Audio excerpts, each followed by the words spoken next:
E agora nós estamos em contato com ela, que é escritora, jornalista, tem diversas formações, já escreveu aí 2 livros, Joyce Mello ou simplesmente Jo Mello. Jo, boa tarde, é um prazer tê-la no Espaço da Inclusão, tudo bem? Boa tarde, Felipe. Obrigada pelo convite. Nós te agradecemos a sua atenção e gentileza aqui com o nosso programa.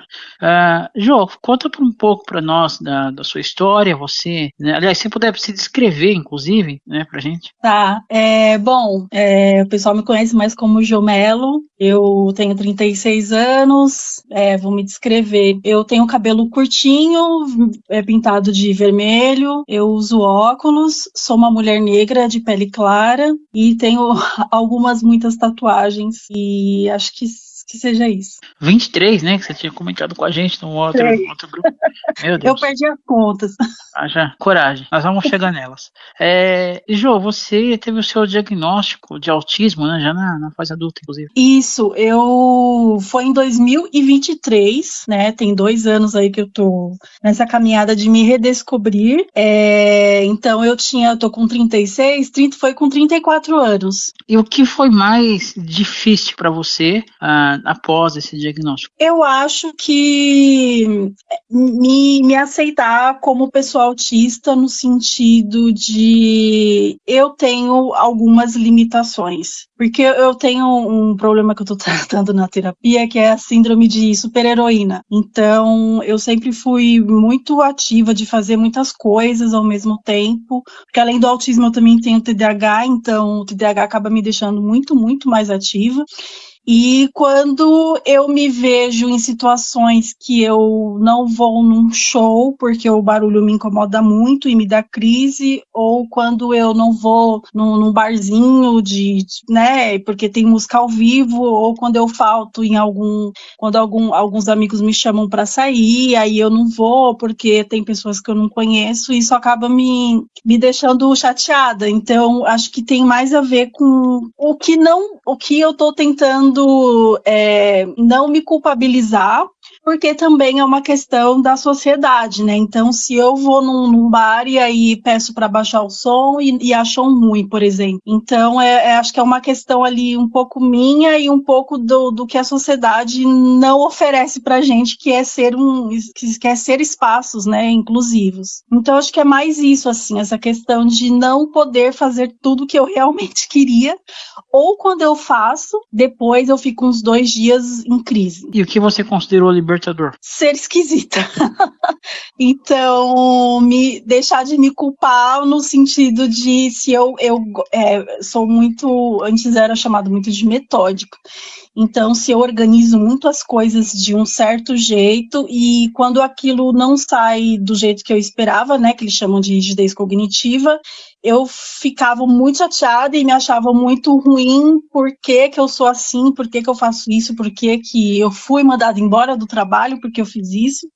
E hoje em dia eu aceito, assim, essa questão de, poxa, tem uma coisa aí, então não é uma coisa que eu faço porque, sei lá, porque eu sou malvada, sabe?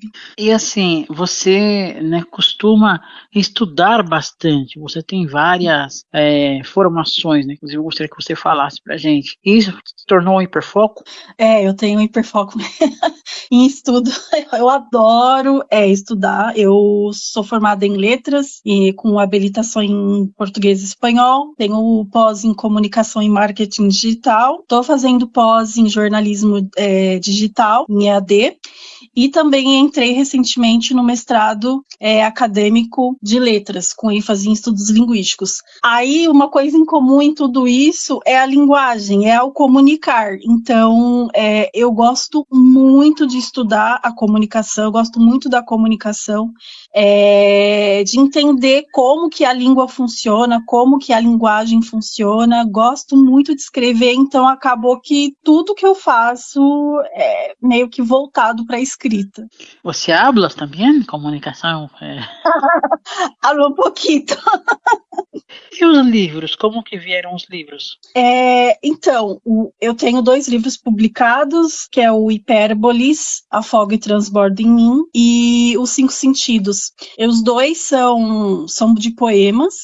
O Hipérboles eu demorei quase 10 anos para publicar, porque são versos muito intensos, assim, é como se fosse um diário, na verdade. E aí eu fiquei, o que será que as pessoas vão pensar se elas lerem se elas lerem algumas histórias minhas, mas assim, consegui publicar, inclusive esse livro foi premiado na Suíça, e eu publiquei recentemente, ano passado, na verdade, né, em 2024, Cinco Sentidos, que depois... Esse foi na Suíça, ele recebeu a premiação na Suíça quando? Foi em 2023, eu lancei ele em 2022, e em 2023 recebi uma premiação na Suíça de uma editora que é suíço-brasileira. Mas a premiação por quê? Eles descobriram o livro? Como é que foi a história? Isso, entraram em contato comigo, falaram que o meu livro entrou em critérios de avaliação que eles consideraram importantes, como a história e a linguagem com que eu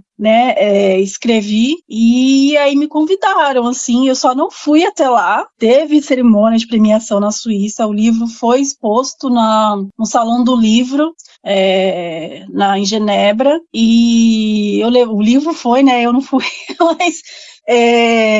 E aí eu não, infelizmente não pude ir para a Suíça, mas aí eu acabei recebendo... Mas por quê? Questões financeiras? Financeiras. Eu, assim, recebi o prêmio, mas não, como toda escritora que não tem condições, que a gente ainda não é tão reconhecido, eu infelizmente não podia. A passagem era muito cara, então do Brasil para lá, na época, quando eu vi, tava R$8.000, assim, ida e volta, né?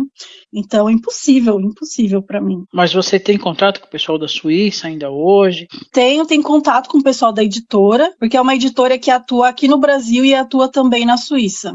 E com esse contato com essa editora, você conseguiu também ter contato com pessoas também autistas ou com outras deficiências lá na Suíça?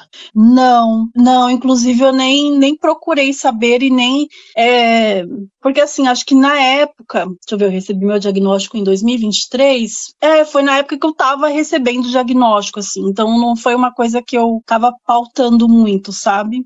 Porque inclusive nós já conversamos com algumas pessoas com essa característica, por isso que eu perguntei. E agora falando do outro livro, Os Cinco Sentidos? Os Cinco Sentidos, ele tem muito a ver com essa questão dos sentidos mesmo, né? Então, pessoas autistas, eu tô falando assim, no caso, eu, né? Então, é porque é o espectro, né? Então, cada um é de um jeito nessa questão de sensibilidade sensorial. Mas falando de mim, assim, eu acabo tendo muito... Então, a questão do olfato ser muito... Então, assim, eu consigo sentir um cheiro de longe que ninguém tá sentindo, sabe? E audição também, principalmente por causa das questões... Então, assim, barulho...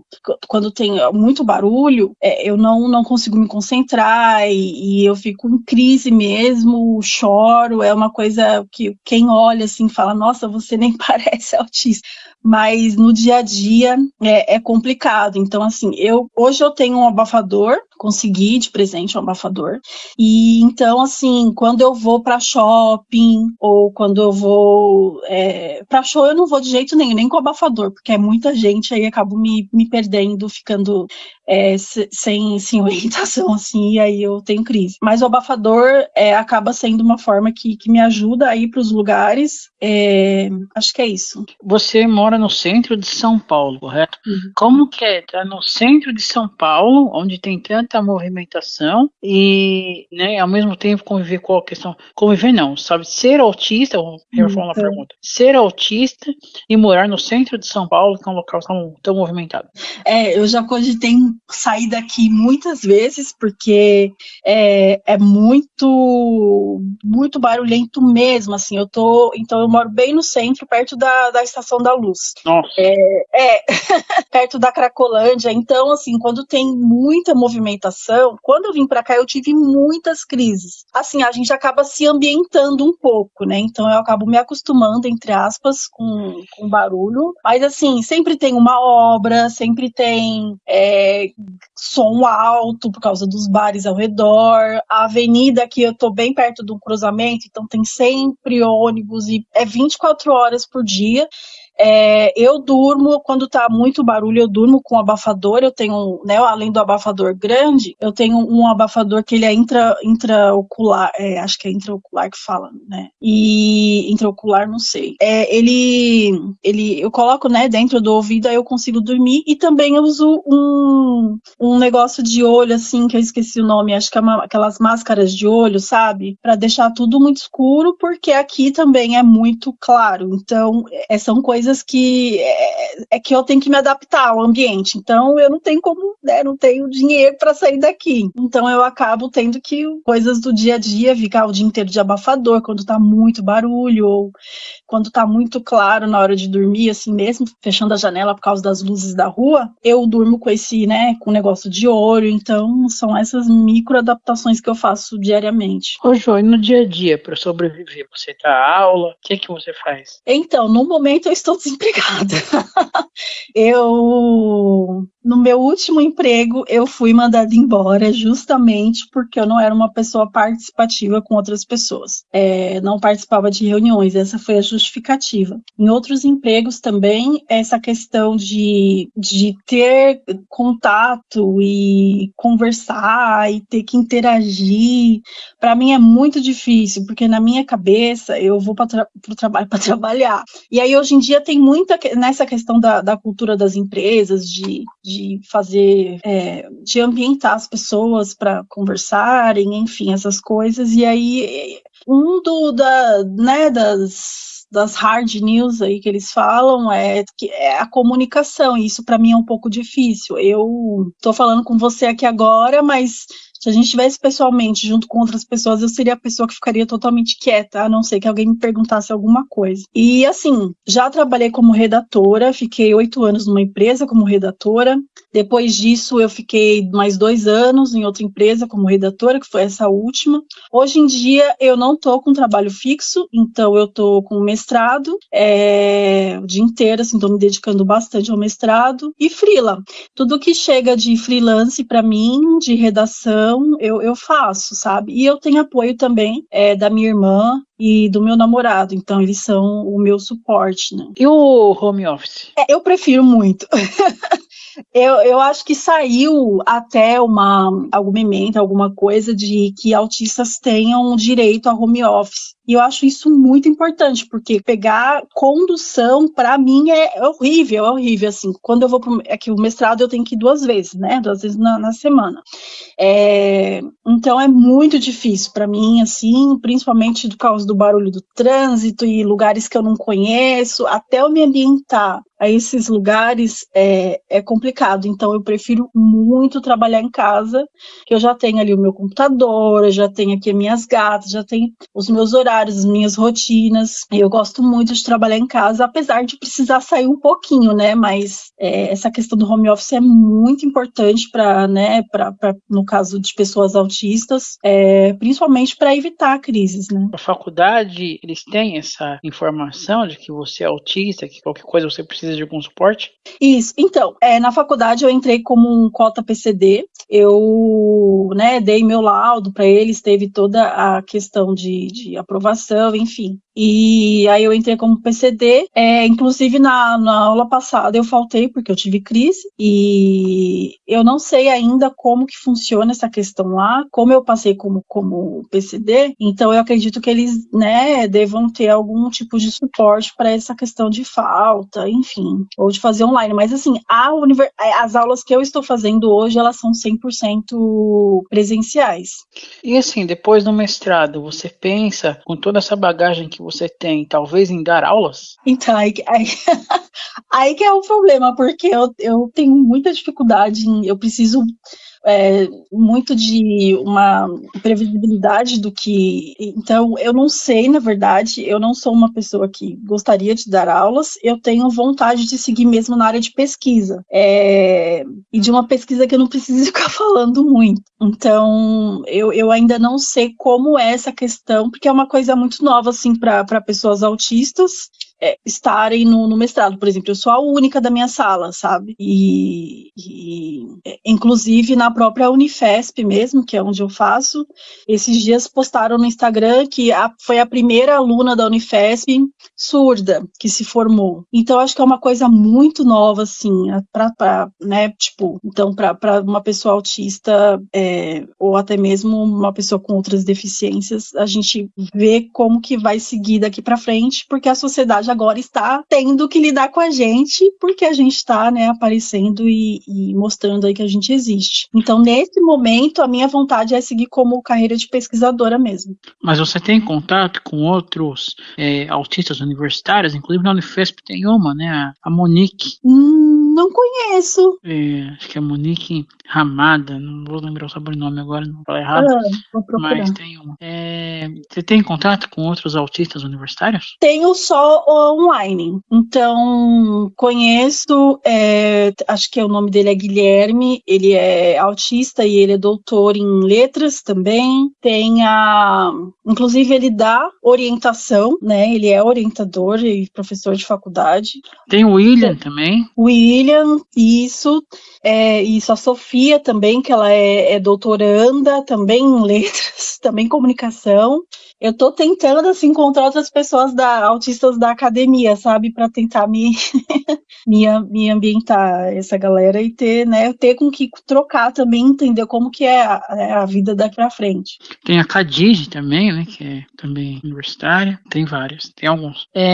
Agora, falando da questão das tatuagens que você comentou no começo, que até no outro grupo você comentou que é uma forma de você se comunicar, né? Que as suas tatuagens conversam entre si. É isso. O jeito de eu me mostrar, né, para as pessoas sem precisar falar muito. Então, assim, eu tenho. Vamos ver, pegar algumas aqui. Eu tenho o meu filho, né? Eu tenho em bonequinho de palitinho mesmo, o nome dele escrito, né? Juan, que é Juan com J. Eu tenho escrito tatuado perto do pulso ressignificar, que é muito importante para mim. Então, a minha vida inteira eu tive que tentar ressignificar e mudar o rumo, e, né? Isso é muito importante para mim. Eu tenho muitas folhas de folhas mesmo, de planta tatuada, porque eu amo planta, então é uma coisa que a pessoa vai olhar e falar, nossa, ela gosta de planta. Eu gosto de planta. De personagens, assim, eu tenho o R2-D2, que eu amo Star Wars, então acho que não tenho. Deve ter doído muito para fazer isso. Eu não sei se eu sou resistente à dor, mas para mim foi, né, tranquilo, assim.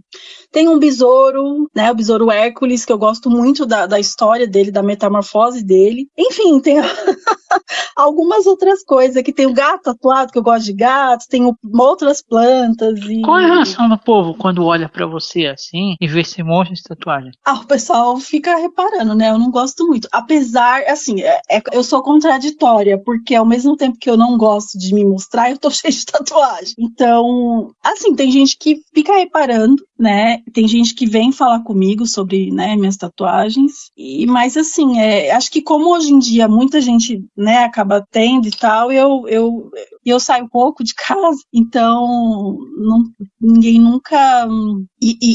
Assim, eu acho, pelo menos, que eu nunca tive preconceito, né, por isso. Assim, no mercado de trabalho também não, porque eu sempre ou trabalhei home office, né, por causa da pandemia, fiquei um bom tempo trabalhando em casa, e a todo mundo, né, na verdade, e nessa área de comunicação, as pessoas tendem, né, o estilo, eu não fujo muito do estereótipo da pessoa de comunicação, então, eu acho que, assim, nunca, eu acredito, né, não que eu tenha percebido que tenha acontecido algum, né, de me impedir e tal, de isso. E seus gatos, de uma certa forma, eles te ajudam, te acalmam? Nossa, muito, assim, às vezes eu paro um pouquinho, faço carinho, porque essa questão do tato, do sensorial é muito principalmente por causa do pelo, assim, eu preciso sempre estar mexendo com alguma coisa, então eu tô falando com você aqui, eu tô mexendo numa tampinha de garrafa, então a minha mão precisa estar sempre mexendo, eu preciso estar em contato com alguma coisa, e as minhas gatas, elas me ajudam muito nesse sentido, então se eu preciso deitar e pensar um pouco e, desabafar, assim, na cabeça mesmo, eu acabo passando a mão e aí me acalma um pouco o cheiro, né, eu não sei se vocês têm gato, mas o cheiro de gato é característico, assim, então eu gosto muito de cheirar minhas gatas e isso me acalma um pouco também. E além de você, você comentou que você tem sua irmã também, seu filho. Tem mais algum autista na família ou não? Ou só até hoje só você detectado? Só eu sou órfã de pai e mãe, então meus pais morreram, eu era pequenininha, tinha uns 6 anos. Na minha família, assim, aparentemente não. Eu tenho suspeita de um tio meu, mas assim, ele não é diagnosticado com nada, mas sabe quando você fala assim, nossa, tem muitas características? E aí mas assim, de diagnóstico, só eu. Você tem seu filho, né? Como que ele lida isso com os amigos em relação a você? Então, para ele, eu acho que como a gente sempre teve essa questão de as minhas rigidezes, assim, com algumas coisas, a gente sempre precisou ele agora é adolescente, tem 14 anos, então eu consigo conversar melhor com ele referente a algumas coisas. Então ele vai percebendo, então ele gosta muito de jogar, e às vezes o som tá muito alto e o barulho, ele tem aquele teclado mecânico que é bem mais barulhento, então até aquilo ali me incomoda, assim, então ele usa fone, se ele fala, mãe, vou fechar aqui a porta porque o meu fone quebrou, vou precisar usar, então ele tem essa noção, assim, de algumas coisas, e me apoia, né, e eu, inclusive, eu tenho ali umas suspeitas de TDAH nele, mas é uma coisa que eu vou precisar de dinheiro para conseguir fazer os testes, né, que faz a avaliação neuropsicológica. Mas, assim, a nossa relação referente a isso é bem tranquila, né, porque a gente vai tentando se adaptar, ele vai né, eu falo, hoje eu não tô bem, não tô legal para levantar, e aí, como ele já é grande, ele faz a comida dele, então a gente se entende bem. E sua irmã? Como que é mais velha que você? Como que é Ela é mais nova, é 2 anos mais nova. Então, assim, a gente mora longe uma da outra. Então, por exemplo, eu moro aqui no centro de São Paulo, ela mora em Budas Artes, mas a gente se fala basicamente todos os dias. Então, quando eu falei para ela do diagnóstico, não tive nenhum tipo de, mas nossa, você. Nenhum tipo de negativa no sentido de você, nossa, nada a ver isso aí, sabe? Pelo contrário, assim, minha irmã me acolheu e quando eu vou pra casa dela, ela gosta muito de ouvir som alto. Então, você viu que eu tenho uma coisa com som alto, né? Que me desestabiliza. Aí eu não põe. Então é bem assim, a única pessoa assim que eu considero mesmo, assim, da família, minha irmã e o meu filho, eles me aceitando do jeito que eu sou pra mim, sabe? Tá ótimo. Tá ótimo. E você já tem ideia de escrever mais livros? Tem, inclusive já tem um. Já tem um que está com uma editora sendo avaliado. Eu ainda não posso falar que editora que é, mas eu escrevo muito poesia. Então eu resolvi sair um pouquinho da poesia e ir para as crônicas. Outro tipo de literatura para mim é um pouco mais difícil, como por exemplo romance. São muitos personagens e muitos ambientes, e isso para mim fica não, fica muito cansativo de pensar e organizar, então é muita informação. Então eu vou escrevendo mais coisas que eu precise de menos informação. Enfim, o próximo livro vai ser, né, sobre crônicas do meu dia a dia como mãe, como mulher autista, algumas coisas referentes à sociedade, né, referente a gênero e a maternidade, e vamos ver aí quando que vai sair. Eu ainda não tenho resposta. Você comentou de várias questões, entre eles a questão gênero. O que é questão gênero? Machismo, né?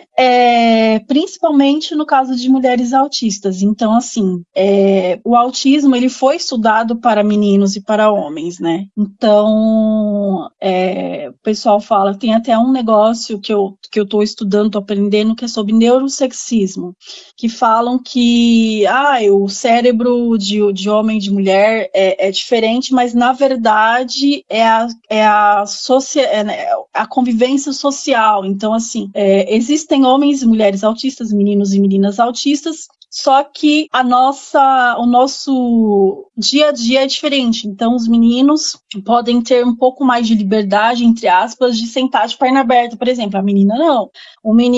A menina tem que brincar e ajudar a mãe na cozinha e ajudar, né, a família na cozinha. Então, desde pequena, a mulher já é condicionada a ser uma pessoa para servir, né? Então, a gente acaba, né, aquela coisa, prende o cabelo, faz a unha, usa uma roupa de menina, usa rosinha, não sei o quê. Então, isso acaba dificultando o diagnóstico em mulheres, principalmente, né, da questão do machismo, principalmente também da questão do masking. Então, olhando assim para mim, né, e convivendo, sei lá, falando agora comigo, falar, poxa, essa menina não parece autista, não. Mas aí no dia a dia, fora da sociedade ali, que a gente consegue ser a gente mesmo dentro de casa, é bem, bem diferente. Então, essas questões mesmo, assim, de como que é ser uma mulher autista, como que foi difícil conseguir o diagnóstico sendo uma mulher autista, sendo uma mulher, na verdade, e é mais essas questões mesmo de sociedade. Em algum momento, você já pensou em residir fora do país? Não, eu só de pensar nisso já me dá um desespero. Não tenho vontade de sair, né? Talvez, assim, se aparecer uma proposta de trabalho, aí eu preciso pensar muito, muito, muito, muito. E aí eu já imagino que durante alguns meses eu teria algumas crises, enfim, mas não, né, o que eu tenho vontade mesmo é de sair do centro de São Paulo e ir para um lugar mais tranquilo, então, mais interior, assim, sem ser totalmente interior, né, que eu não fique totalmente isolada, mas que também eu fique fora dessa correria, sabe, que é o dia a dia aqui do centro. Assim, você comentou da questão do masking. Hoje em dia, você já consegue evitar um pouco isso e ser mais você mesmo? Um pouquinho mais, não tanto. Por exemplo, mexer em coisas e eu não tenho a estereotipia que o pessoal fala que é o flapping, né? Que é ficar balançando as mãos.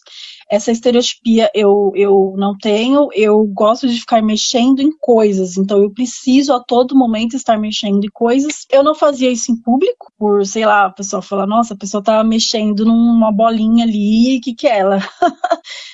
Infelizmente a gente fala, não tem que ligar para o que os outros pensam, mas é difícil quando as pessoas olham para você e apontam e falam, né? Enfim, hoje em dia, assim, eu consigo me posicionar um pouco mais, então se eu tô passando muito mal no ambiente, que eu tô com muitas pessoas, eu falo, gente, eu preciso ir embora, porque eu não tô me sentindo bem. Antes eu ficava nesse ambiente e me sentia muito, muito, muito pior depois, porque eu falo que a cabeça de um autista, no caso a minha, né, porque é o espectro, é como uma pia, quando você lava a louça, a pia tá cheia, tem aqueles restinhos de comida que acaba fazendo com que a água suba.